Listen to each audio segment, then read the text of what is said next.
the experience that I had was just profound. Just I could like explore anywhere I wanted to in the whole cosmos, find any information out that I wanted to. I could ask a question and I would get the answer to it straight away. I would say now, actually, the first ayahuasca experience I had was probably up there with the best that I've had over the years. There was just all of this like really, really dark energies around me. I could sense that it was coming from the shaman. Negative voices were like saying that like the world's going to end, evil is won and darkness is taking over the world, and it was this like really bad trip. I was going through these cycles in my mind of like, when this is over, I'm going to be like screwed up for the rest of my life. I went to, different countries all over the world looking for different teachers, just for them to validate me, to tell me that I'm on the right path. I never got it once. There was no teacher that ever told me, oh, you're a healer or you're this or you're that. Not one ever told me that. And you know what? That was the greatest gift, that no one ever told me that, because I had to find that within myself, because I knew it all along anyway. I knew that this is what I was going to do, but I doubted that. So hello and welcome to our next episode of Ayahuasca Avatars, and I'm here today with Luis, and we just met not so long ago in the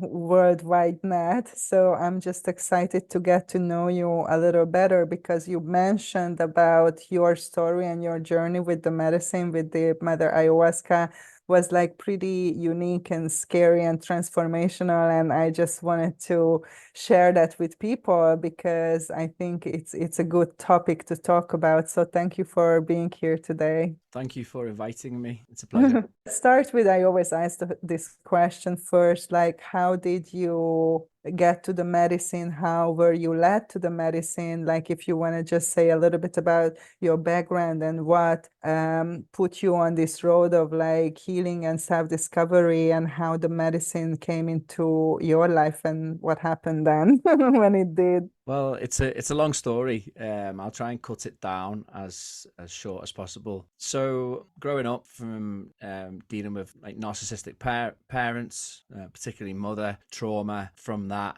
a lot of physical abuse and emotional abuse growing up led to me having many tricky health issues and mental health issues that I wasn't aware of at the time. Growing up, it was more just bad decision making, being involved in the wrong crowd, drug use, crime. And my life got to a point around 2009, 2010, where I was either going to die from drugs or crime, or I was going to be in prison. So yeah, a few things happened where spirit kind of intervened, and I was just so interested around that time in psychedelics. I always had been from when I was younger. I was always interested in them, but then life took a bit of a turn when I was more engrossed in harder drugs than the psychedelics. But then towards the end of this period of my life, I was very interested in DMT and psilocybin, and I actually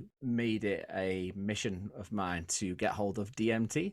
And it was in 2010 that I did DMT for the first time, and it was actually, that experience was probably up there still with one of the most profound experiences that I've had. And that was the turning point for me, because I had an experience where there was, other beings that were looking out for me. And as soon as I let go of that vapor and hit the DMT realm, that's where there was 4 huge beings that were waiting for me, and they told me that they'd been waiting for me, and they were so happy that I'd like made that decision to do it, and that they had so much that they needed to show me in such a short amount of time. But it was very clear that my life was going to take a different direction. So after that experience, I was then on the hunt for more. Like, there was just this like really powerful calling inside to want to explore spirituality, particularly plant medicine. So ayahuasca was then on my radar, because I just thought DMT was like a drug. I didn't know the actual source of it, or the traditional use, obviously, in ayahuasca. So that was then my mission, to try and find somewhere that I could do that. So that's what led me to it. Wow, that's fascinating. Okay, I love this kind of transformational stories, when from the pit of the darkness, you are coming into the light. So it's so exciting. Do you want to share a little bit about what kind of drugs were you using mostly before the medicines? There wasn't many drugs that I wasn't using, to be honest. Okay. All right. Yeah, well that's a predicament for sure. Okay, and so you felt this call. We always say the call of the ayahuasca. She was on your radar. You felt called to it. And I think that's when we have this calling and we say yes to this calling and it says, yeah, this is something I want to do, I'm committed to, then things really, destiny kind of sets into motion and you have this expectation how this is going to look like. At least I had just this very naive, expectation how the medicine will heal and enlighten me and my life will just be so easy and perfect suddenly, and that was not at all what happened. So I know that you went through kind of similar journey. If you want to share about that, like how did you ended up, or how did you choose the place, and then what happened when you first went with the medicine? Well, there was definitely a honeymoon period that I had with the medicines. That's how I liken to describe it. Because there was obviously, I came from like the depths into like all of a sudden the whole world was just beautiful again because I had found what I thought at the time, and I still believe now that I was looking for. At that time, that was like from one extreme to another. It was from hell to absolute heaven, and there I was still had health issues at the time, but it was, and I still had anxieties and ups and downs, but I found like a haven almost in the plant medicines and the psychedelics like DMT, things like that. So when I found ayahuasca, I was prepared and willing and ready to go anywhere. It didn't matter where it was. I wouldn't care if somebody said to me that there was, risks or dangers. I took many risks and dangers in my life. I didn't honestly. I would have took it in someone's garage or someone's backyard if I had the opportunity. So I actually went to Milan there was a place that had a conference in Manchester in the UK, and it was being almost promoted at this conference as there was a retreat. So I went to the conference and I went and booked on straight away. I spent 3 days at the retreat. The first time that I'd done the medicine, I was looking around in the ceremony and I was thinking, what on earth is everybody doing? Because everybody was dancing and they were all wearing white, and it was like, this is just crazy. At the time, I was like, this is just not my thing. But as the retreat went on and then the medicine started working. The first time I did it, it didn't do anything. Well, I felt like it didn't have an effect. It was the second night, that's when it worked. And the experience that I had was just profound. Just I could like explore anywhere I wanted to in the whole cosmos. I could find any information out that I wanted to at all. Like I could ask a question and I would get the answer to it straight away. And I was just like, this is just insane, the most amazing. I would say now actually the first ayahuasca experience I had was probably up there with the best that I've had over the years. And it was also made very clear to me in this experience. I know this is quite cliche, but it was like, this is your path. You're going to walk this path. You're going to work with the medicine. You're going to help people. And at the time I was in need of help myself. I had no idea how that was going to transpire, but it did. That's awesome. Thank you for sharing your story. Yeah, that's a pretty great first experience. Like my couple of first ceremonies were pretty dark, and I was like, after three, I was like, I don't want to do this anymore. Can I go home, please? So yeah, I would say it's pretty special. And about the guidance, what you said that people receive often this guidance or this understanding that this is their path, and it is true for some people, and for some people it's not going to be true. I think that's also what time will tell, because if it is your path, you will stick to it, and not many people stick to it, long term after the honeymoon phase is over. So yeah, I'm curious to hear, what happened next when, after this amazing experience, when you came back to, you live in England, Liverpool, correct? Yes, that's right. Yeah, so must have been a little bit of a culture shock there. Yeah, so when I returned home, I just wanted to tell everybody about it. So the first thing that I was like, "Oh my God, everybody needs to do ayahuasca!" Like I could have shouted it from the rooftops, and I was telling all my friends about it, and the magic was there for a while, like a few weeks, and then the more people I would speak to about it, the more like the magic was diluted by my own doubts and other people's projections onto my experience. People would be like, "Oh, so you've just been taking drugs all weekend then? Is that why you feel like that?" Or, like just, I think I overshared it. I think that that's a thing as well. Like, it's like oversharing or trying to preach it to people. It doesn't work. I think that was one of my first lessons that I learned. But then I wanted to just do more work with it. I wanted to find more places, and I actually found a group in the UK that were doing ceremonies, which was great because they introduced me to a whole new world of like medicine music and yeah, just like communities, and it was everything that I could have ever wished for. And very quickly I started to assist on the ceremonies, like helping, just like emptying buckets and arranging, because I had a lot of people that I knew that wanted to do the medicine, so they started to come. Very soon after that, I was helping to organize retreats and ceremonies closer to my home with this particular group. And then I went off to Portugal to do some retreats and ceremonies there, and that's when I got introduced to other plant medicines like peyote and the red path, that side of things. So that was an interesting part of the journey. And then I just knew that my next step after that was to go to the jungle. And yeah, everything was aligning towards it. It was just like this perfect, from like 2012 to 2015, 16 was like just this like honeymoon period almost, like, where everything was just, the stars were aligning. I was gonna like be this medicine man. I was gonna help all these people and wear the feathers. And yeah, that's kind of the where it was at that point. And then I went to Peru. I booked through somebody that I know who used to get medicine from this particular person who had a retreat center. So I just went off that recommendation, even though they'd never been there before, which was a bit reckless. I was very naive. I just thought that everything to do with the medicine was beautiful, and that the people that were working with it were all beautiful.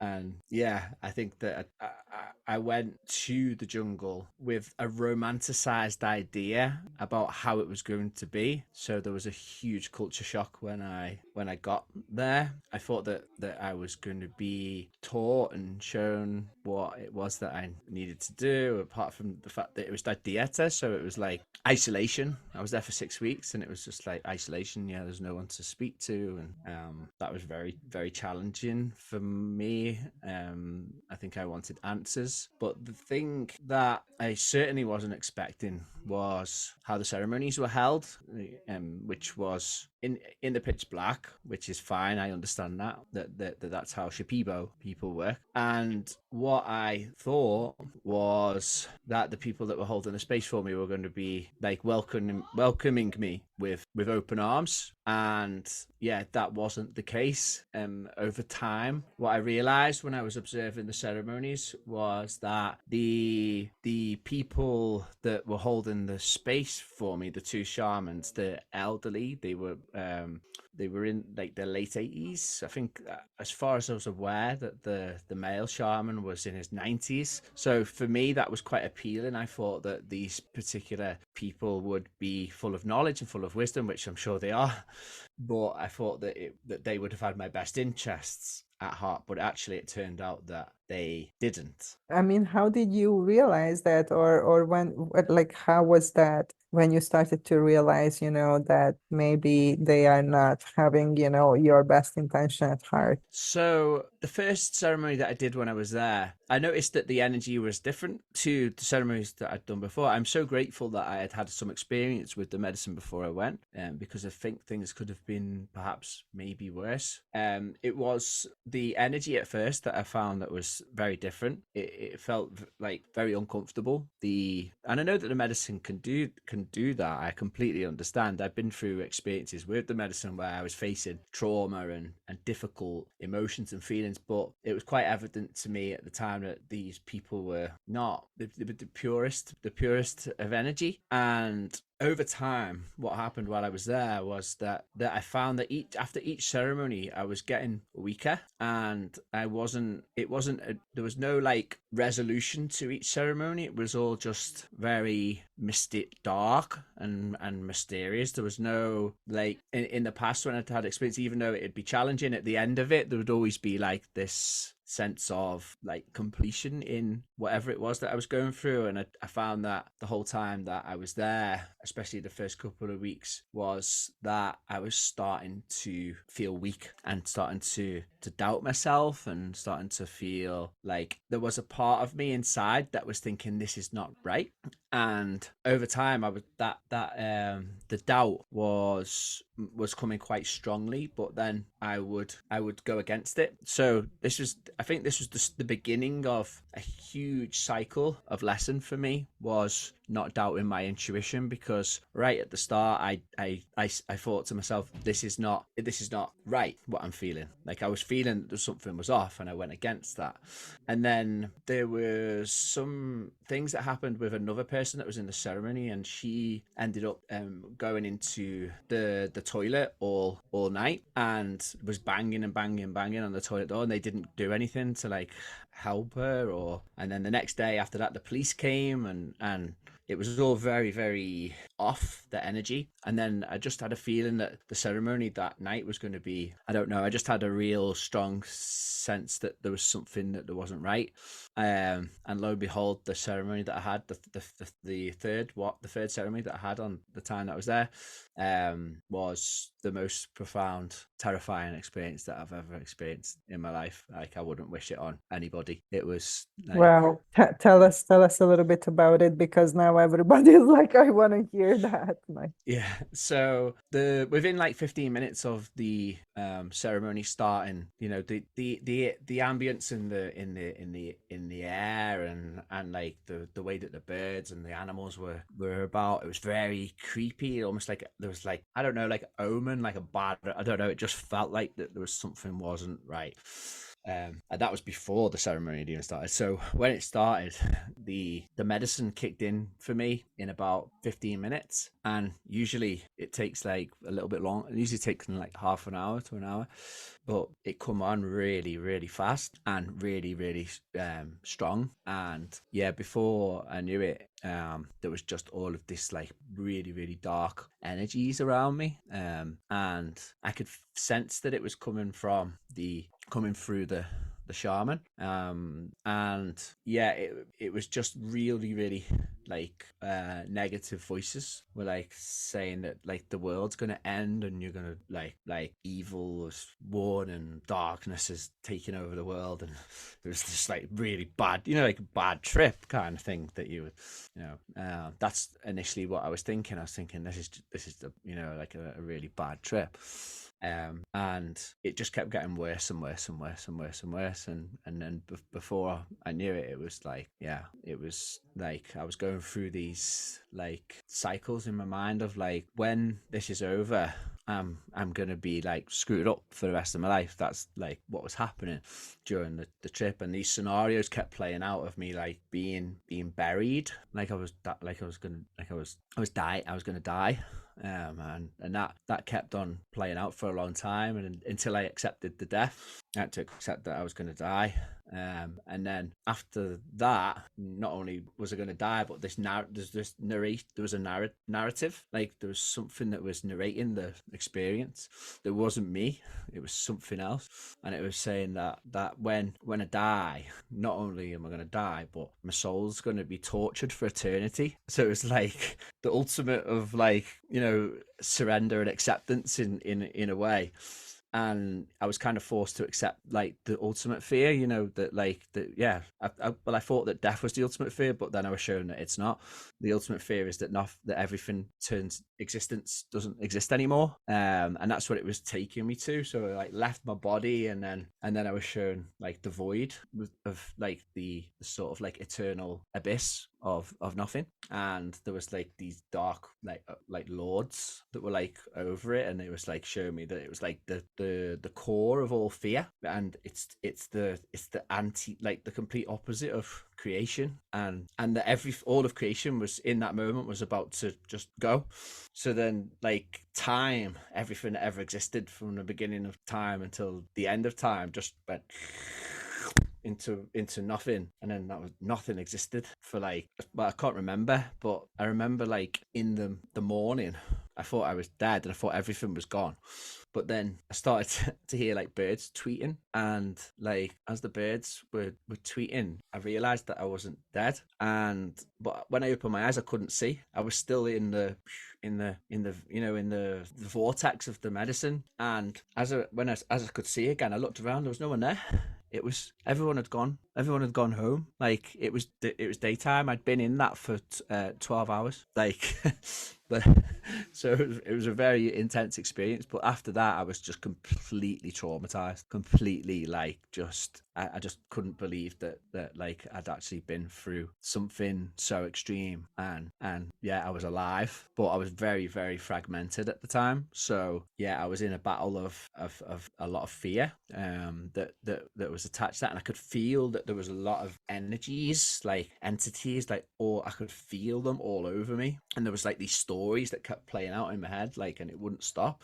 And I just wanted to leave the island. There was, like, in the jungle, but there was no one there. I'd literally been left. Even the people that were, like, looking after me were not there. So I was just all night, just, like, the next night, I was still feeling the medicine. There was no one to speak to. I couldn't believe it, and I was, like, stuck on this little island.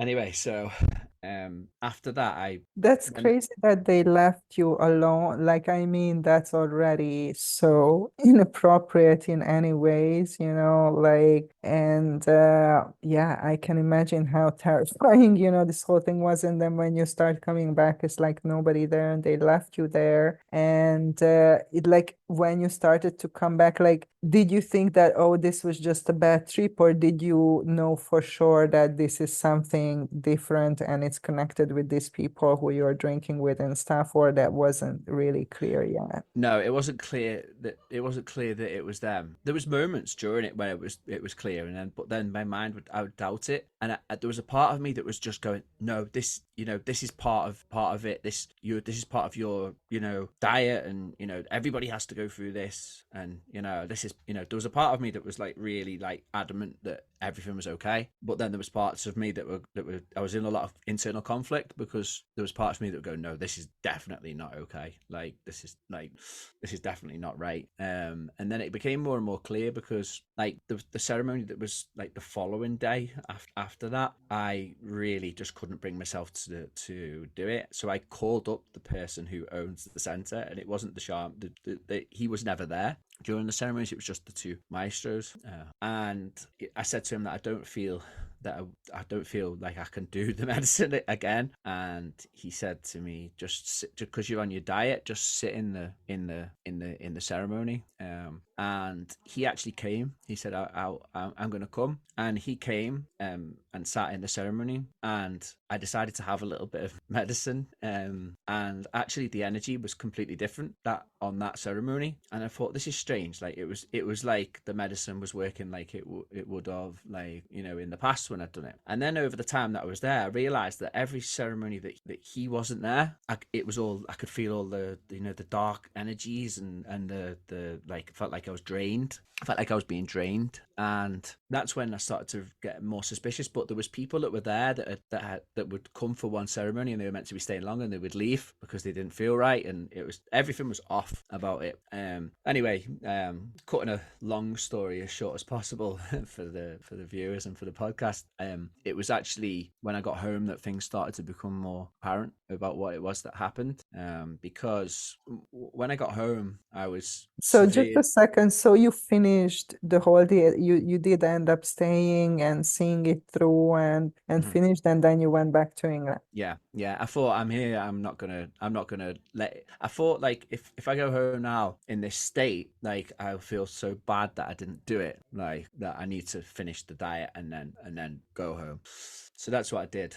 But it was interesting because towards the end of the diet, there was more people that came. There was like a group of people that were like a retreat almost, and the owner of the center was there, and it was different. It was different. The ceremonies were different energy. But then the shaman would always be like, they were confusing me, like telling me things like people in my country have put curses on me, and like, it just didn't feel right. They were like manipulating me and like just trying to, like, it was interesting because every time that I would try, I would like think they've done this. It's like they would know, and then they would try to divert my attention away from that by something else. So anyway, when I got home, No, I I was think that this is a really important thing what okay. you are saying. It's a psychological warfare what you are talking Mm, about. It's a mm, very like twisted form of gaslighting somebody, and just once you're like, okay, this is happening, I'm sure they see that doubt that you are sitting in another ceremony when it's not happening. So you are like, okay,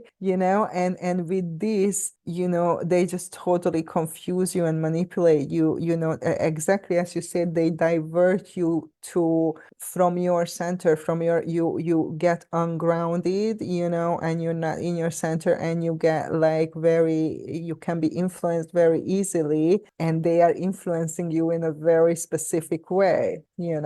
yes, exactly. That's exactly what it was that was happening. And then when I went home, I was just went down and down and down.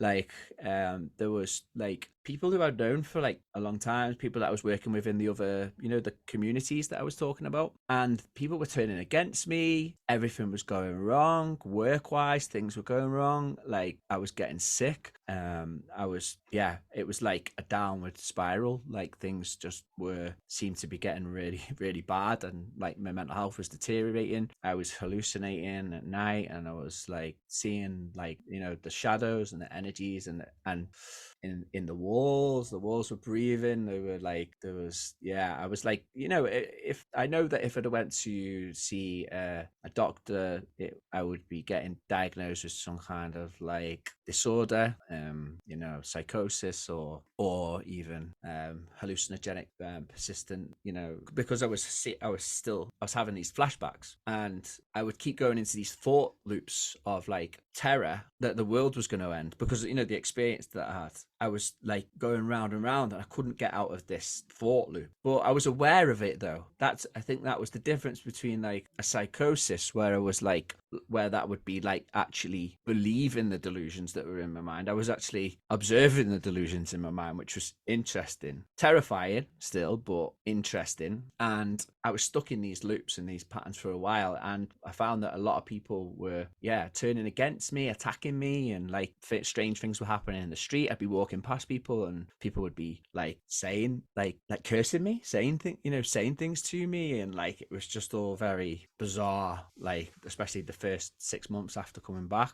And there was actually, I went to see a healer from Mexico, actually, believe it or not.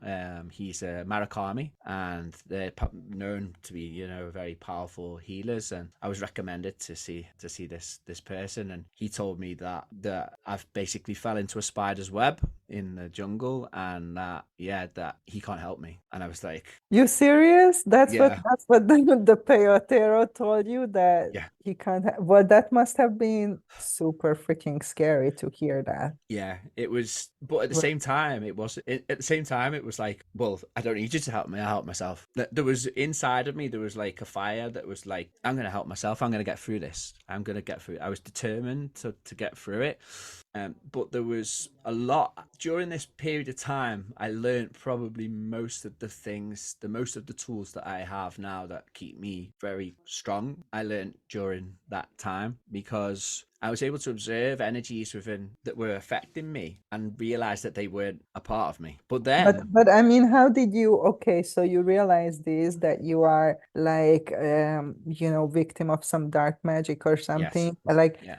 how do you set out to undo that? Like do you go to the library and read some books on black magic, or what did you do? Like I did. I would like I mentioned when we had our conversation the other day. I was reading about like spiritual emergence and things like that, and I was realizing that I was going through a very powerful process. I was also having a lot of spinal adjustments that were happening. I could feel like my bones cracking, and like I knew that I was going through some kind of spiritual awakening. So this whole event triggered a like Kundalini awakening. I mean, I've heard so many people talk about it, and my experience is completely individual. It's not like anybody else's, but there was certainly a lot of physical symptoms going on during that time. But what I realized was that the thoughts that were coming into my head, like if I didn't let them enter, then I would always be separated from them, and I could start to feel the energy of these like entities. And the more and more I was like experiencing this, the more it was becoming more stronger, that clairvoyance almost, or the clairsentient ability of feeling this energy. And then I was able to communicate. I learned that I was able to communicate with these different energies, and I just asked them questions. I just asked questions, and I would always get an answer. Whenever I would ask the question, an answer would always come back. tell us an example. What did you ask, for example? So if there was an energy there, I would just say to it, "Are you a part of me?" That was one of the first things that I learned that I could ask, and it would always tell me. And then I realized that there was some energies that was affecting me that weren't mine, and I asked them where they came from, and they told me where they came from, and it was from the people that I was with in the jungle. And You serious? yeah, They told you that that's that. yeah, Wow, that's yeah. amazing. Yeah, and I also was able to find out that there was energies that were fragmented away from me that were also me. And I'd ask, "Are you a part of me?" And it would say yes or no. And if it said yes, I could bring it back. So I was like bringing back these like parts, like whether this is just well, I say that whether it's just in my mind, I know that it wasn't, because I could feel it. You know, it wasn't just a mental psychological process. This was an actual energy embodiment. You know, I was actually feeling these different parts of myself, and then I realized that they were all coming. Loads of different parts were coming. And then there was parts of people who weren't there was energies that weren't a part of me that were actually coming from people that had died. And I was actually learning that I could help these energies to be released. So I was learning all these like techniques of communicating with like spirits. uh, Amazing. it was just like this crazy journey, but I kept getting the main thing that was bothering me was that I kept getting stuck in these thought loops that were bringing on fear, and I quickly realized that it was coming from these people. Now, I didn't mention this before, but I worked with a medicine called Cambo, and it was one of the greatest tools that I had at that point, because every time I would have Cambo, I knew, and I was so strong in that knowing that my intuition was right, that I could feel almost in my aura them intrusive energies trying to get back in again and create that reality for me. So I realized that the black magic was actually the projections coming from these people that are trying to create this false reality for me, to confuse me and to make me believe that, crazily enough, that the world's going to end. Like that was what they were trying to, for some reason or other, whether that's through them or through some other forces, you know, to make me believe that the world was going to end. So I know this sounds very out there and bizarre, but that was my experience. That's what was happening for me at that time. No, I totally believe you. And I met like several people who had this type of experiences, like with intrusion or sometimes Mm, possession, because it seems to me that this was an intrusion because as you could keep your awareness and you were not completely gone, mhm, why these things were happening. And you described it in such a good way. How does that feels? And I think this is the biggest characteristic, that it feels alien. It feels like it's not coming from you. It feels out of character for you, those thoughts or those feelings or those mm, imagery, and part of you knows that it's not yours. So that's why you are like, that's weird. That's not like me, mm, mm, but then you lose that trust and your faith. That's what the manipulation does, and the intrusion is trying to shake that faith and that grounding and insert the doubt, mhm, more and more doubt. So you are not so strong in your protection. And as you're not so strong, now the intrusion can happen. And, I think that's why the ancient saying in the Greece, in the temple of Apollo, is know yourself. Because if you know mm, yourself and you are grounded in that knowing, no matter what, then that's your protection. There's no intrusion can happen when you are there. It's only can happen when we are not firmly anchored, and this is a big learning experience of how to discern what is coming from you and from your intuition, and what is not coming from you, and what is coming from a source that is benevolent, and what is coming from a source that is not benevolent, to you and to your well-being. That's one of the biggest learnings, here, I think, in this life, in this context. And I'm sure that it was a very intense experience, but it's also for me to see how beautiful this teaching was for you. And you actually learned this. Okay, this is mine, this is not mine, this is how it feels when you say this is how it, like, through your own experience. That's so typical for the wounded healer. You're trying to figure out, and then you have these excellent skills and wisdom that you gather, like along the way. So it's nice to see, that there was an orchestrating principle, in everything that happened, in a way, and of course, like, in a way, we can say that it's all happening for our benefit or for our highest good, even if it doesn't feel like that in that moment, but there are many perspectives that are valid at the same time. And yeah, some perspective you can say that was not okay. And let's tell people that what's the difference between healing and black magic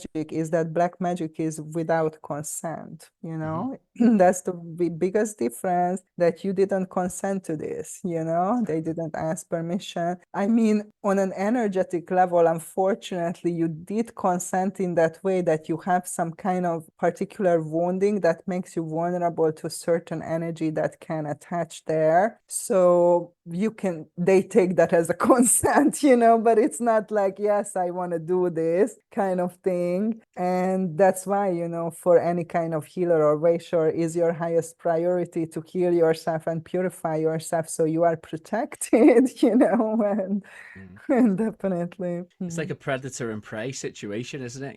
It's like, if you look in the natural world, it's everywhere, isn't it? The wounded animal is going to get, targeted by the predator. And unfortunately, in this world, there is predators. And it's unfortunate that in the psychedelic world of, and to, these cultures, that this stuff exists. And it exists in cultures all over the world. I think it always has done. There's always been the two sides to it. Absolutely. If Always. if you if you want to read a good book, and I'm recommending to the audience, anybody who is listening, guys, you have to read this book from Clarissa Pinkola Estes, The Women Who Ran with Wolf. And I'm not sure if she was a psychologist or some kind of, but like, what was her profession, but she collected folklore, like fairy tales, but the classical that people keep telling their children through generations. And she would go to different continents, different countries, to collect these type of tales, and she would put them into category, and she would analyze them from a psychological perspective, because she would say that was like part of the teaching, how people, gave the wisdom to the next generation through these not fairy tale, there is a word for this, maybe in English, this learning tale, whatever it calls. And her first lesson was because she put together some lessons that were oh, these are the lessons that we can take away from these teachings. And the first lesson, believe it or not, is that predators exist. And I think this is what we are talking about, that when you are ignorant, immature, a childlike level, the child is full of trust, right? That's why the child has no fear, like if you look at children, you can see that. And that's also naive, and the naivete makes you vulnerable, because if you think, oh, there is no darkness out there, there is no evil, there is no bad things, then you are oblivious, you are not prepared, you're not going to watch out for the signs, you're not going to notice what's happening, and you're more likely to be a prey. And that was what she was talking about, that the first lesson is that predators exist. And yes, on a spiritual level, it's all love and light, and we come from the same source, and unconditional love and bliss and all that. But on this level of duality, where we play together right now, there is both sides and there is both energies, and you need to accept like reality, that this is how it is, even if you want to deny and shut your eyes and say, I believe only in the light,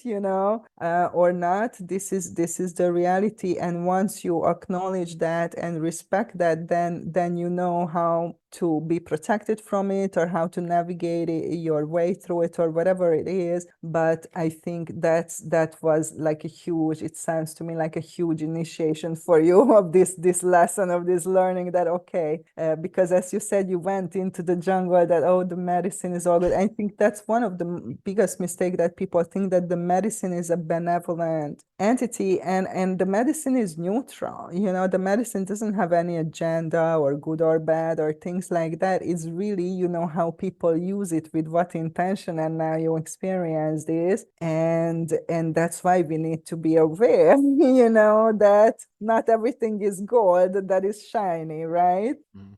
100%. Yeah, it was actually I was stuck in this thought loop about that, like that I didn't want to believe that there was this bad, people. Like I didn't think that, like I was stuck in this, no, there's definitely something wasn't right with these people. And then there was like this, no, no, no, this is all meant to be. So I was stuck in this, like, no, that they can't really be that bad. And I was stuck in that for months, and I just kept going around into it. And every time I would like make some progress, I would end up, going back into this loop. And I knew that at that point, what I needed to do was I needed to go and face it again. So I booked to go back again to the same place the following year. Wow, that's very interesting. Tell me more. Like that was really was your deep feeling, that you have to go back to complete something and to free yourself, that kind of way. I needed to see the truth. That's just what I knew, that the truth was going to set me free. And if I didn't go back, I would, because it was so strong, the loop, the thought pattern of like doubting myself, that I needed to go back to fully find, trust in my intuition. So I went back though with an open mind, because I was thinking, okay, I'm in a slightly better place than what I was the first few months after I came back. I'd been working with Cambo quite a lot as well, and that was really helpful. It brought me back into my own energy. So I thought, there was a couple of people actually that I knew that really wanted to go, and I didn't want to like scare them and put them off going, but they were like, oh, we're going anyway, like we found that place that you're going to. And I didn't want to say don't go, because I was going. So they were like, well, you're going, can we come with you? And I was like, oh. So anyway, I thought, okay, well, maybe it's not that bad, and maybe if there's a group of us, it might be different. And yeah, so anyway, there was two other people that came with me. And anyway, I didn't mention anything to them about what had happened with me. I just kind of like thought, oh well, we'll just see how it is. And yeah, maybe it's all in the past, and this time it's going to be different.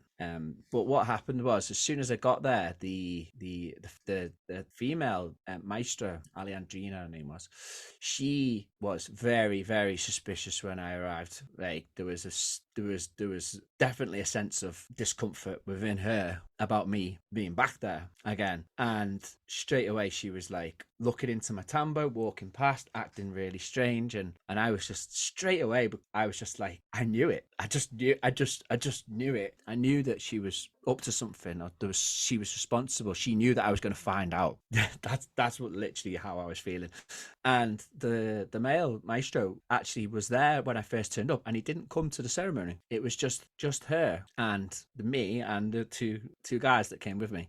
So we sat down in the first ceremony, and straight away she started doing the Icarus, the chants that she was doing on the night when I had that really really bad experience. I remember it, and I could feel it all coming back on again. I could feel the start of what was happening on that one night, the previous time, and I could feel she was weaving it. She was creating that within me, and I found this like strength inside of myself, and I just said no. I just said no. Like that's all that was like coming through inside me was no, and it stopped. And she was purging. She was literally purging, like coughing and purging.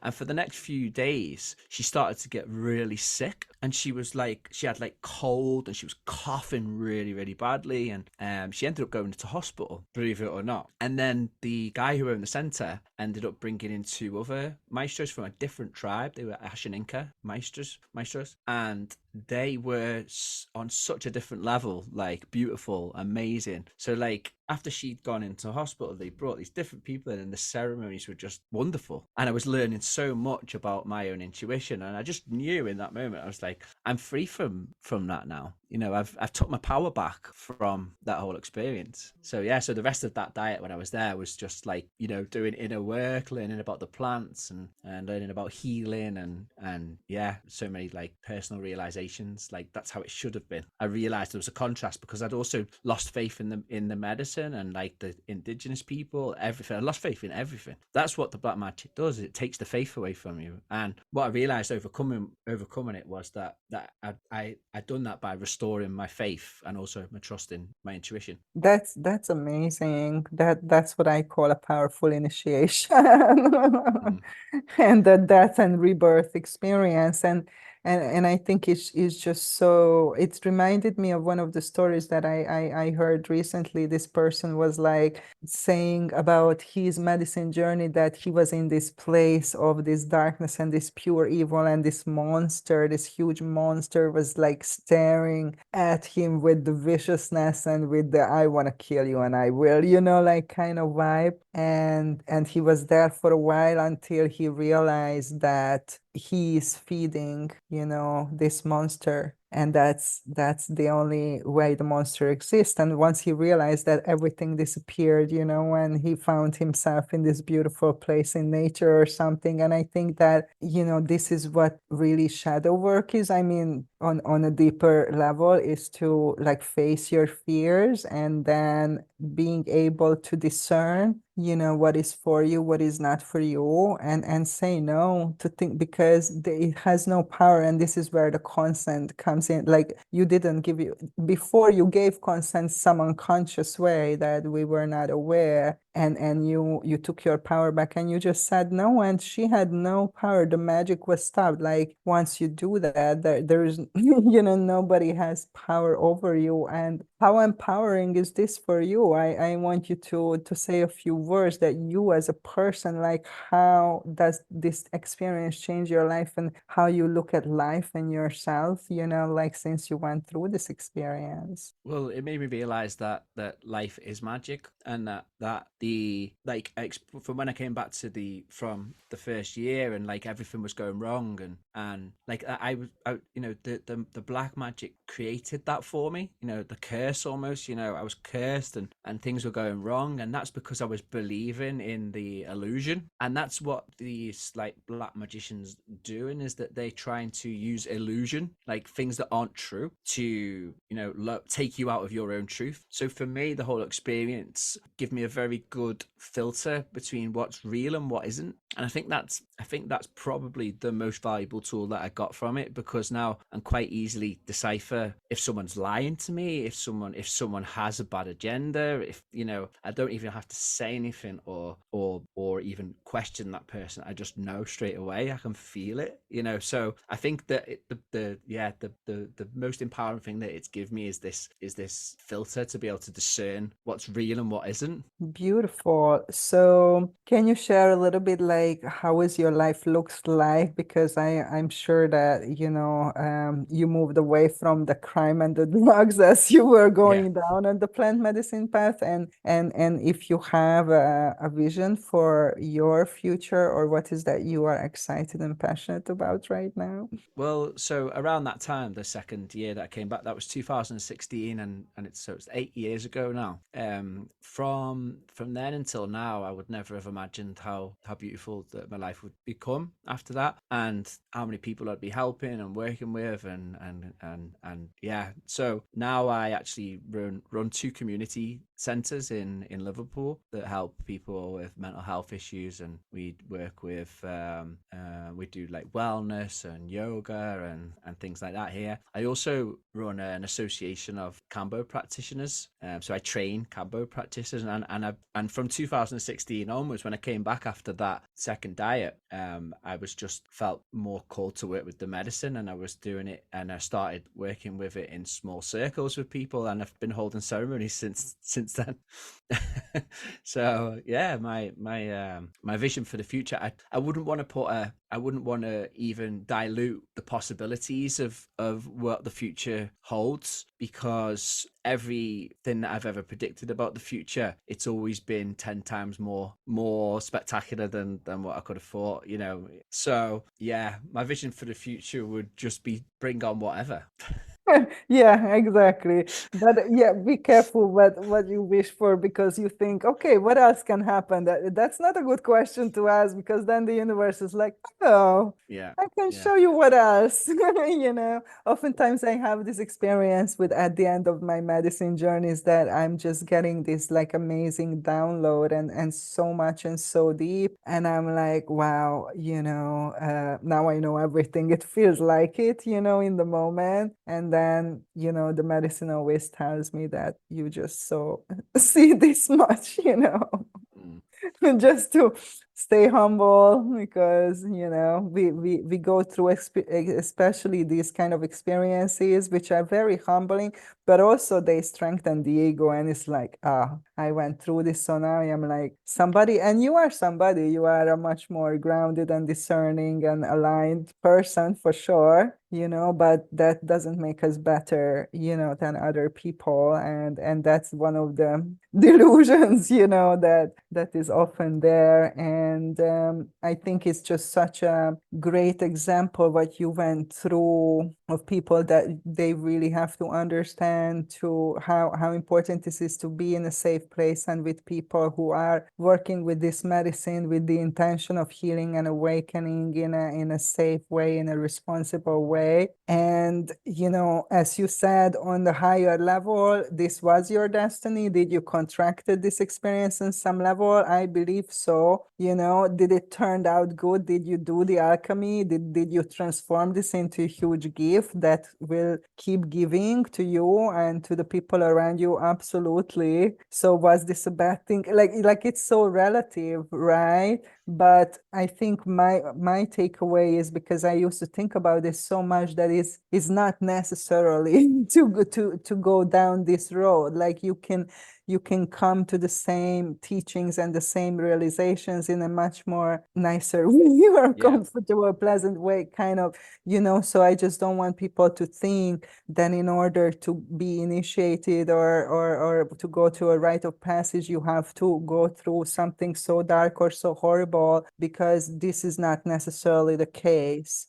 Yeah, yeah, I totally agree with that. Like, there's people that I've taught before, and I've got students and people that I've worked with on a one-to-one basis who I've told the story to, and they're like, "Oh my god!" Like terrified them. People have said to me that they had nightmares about the story that I told them, and they were like, "Oh, please to God, I hope that I never have to go through something like that again." On this path. And I was like, "Well, if you listen to what I'm teaching you from what I learned from the experience, then the chances are you probably won't have to go through that." But at the time, I didn't have that awareness of, like, trusting my intuition and things like that. I had to learn the hard way. Absolutely. Yeah, and this is one of my intention for the last couple of years. Part of my intentions is to learn, in the easy way. Like, I mean, nothing is purely easy for sure, but there is a choice, and I think that often we are programmed to think that, you have to struggle a lot to achieve some kind of results. And I think once we reach a certain level of awareness, that's not necessarily true anymore, and Mm. that's a nice thing. There was a huge conclusion actually to all of this, because I really wanted to find out, how did I let this happen? Why did I just trust these people? And what is the greater lesson in this for me, as well as find trust in my intuition? Was I realized that there was a pattern of me seeking validation. So I told you at the beginning that I was felt like that I was a healer, or I was going to be on this medicine path. Well, I unconsciously was seeking validation for that by these people, and not just by them people, but by other teachers and other situations that I noticed where I was also being manipulated. Like, so it wasn't just by then. Even after that, there was still teachers that I was, like, looking up to, who were also doing not quite as extreme, but like on a similar level. There was a pattern playing out of me looking for validation and being manipulated. And I realized that I was looking around, like, yeah, I went to different countries all over the world looking for different teachers, just for them to validate me, to tell me that I'm on the right path, which is interesting, because I never got it once. There was no teacher that ever told me, "Oh, you're a healer," or "You're this," or "You're that." Not one ever told me that. And you know what? That was the greatest gift, that no one ever told me that, because I had to find that within myself, because I knew it all along anyway. I knew that this is what I was going to do, but I doubted that. So it was when I actually took ownership of, do you know what? I don't need anybody to tell me where I'm going on this path. I don't need anybody to validate me. And as soon as I made that realization within myself, all of a sudden all the validation started coming. And everybody was like supporting me, and I built Of my course. team in the ceremonies, and the association grew, and I didn't ask for validation from anyone, and all of a sudden it just came. Yeah, so great lesson. Yeah, trusting ourselves and following that intuitive guidance. That's basically what we are talking about, following the heart. That's what it Mm. means, that you are describing, in the last hour, following that heart, and that pure higher guidance that comes through that, instead of the mind that can be manipulated so easily, as you said, while the heart doesn't filter through the information that comes through the heart, and from that higher aspect doesn't filter through the mind. So therefore it cannot be contaminated, and it's a feeling. There are no words there, like it's not something that can be distorted on that level. And we are programmed to listen to the mind, and make decisions based on that, and ignore, this guidance. And it seems that was a very powerful lesson for you to come back, and also to reconnect to your power, because that's where the power comes from, not just the answers, but the power. And I think your story, it resonates so much with mine and many people, because that's what we do. You just keep searching and seeking outside of you until, and for me it was also the ayahuasca who changed the trajectory of that quest. And it was like, no, it's inside you. Don't go to the teachers for the answers. Is all inside of you. And that was a beginning of a beautiful journey. So thank you so much for sharing your experience so honestly and openly. Do you have like a website or social media or something you want to share with the audience where people can find you? I do have an Instagram page, and it's the Medicine Man podcast. It's just the Medicine Man, and that's on Instagram. I also have a website called the Rainbow Practitioner Alliance, and the Inner Guru, which is my community center in Liverpool. Awesome. We're gonna put these in the description for the podcast, so people can find the links and click on it. And yeah, I'm sure that we will come back again, for more to share in the future. Thank you for listening, and share this episode and subscribe to our podcast, and check out Luis's podcast, The Medicine Man, that we will also include the link for. So thank you so much for coming. Thank you. Thank you for listening, and leave a comment if you enjoyed this episode. Help us grow our community by sharing this episode with your friends, and subscribe to our channel to receive the latest on ayahuasca-assisted therapy. To embark on your healing journey or to start a new career in psychedelic-assisted therapy, go to my website, avatarhealingarts.com, and get in touch. And of course, stay tuned for the next episode.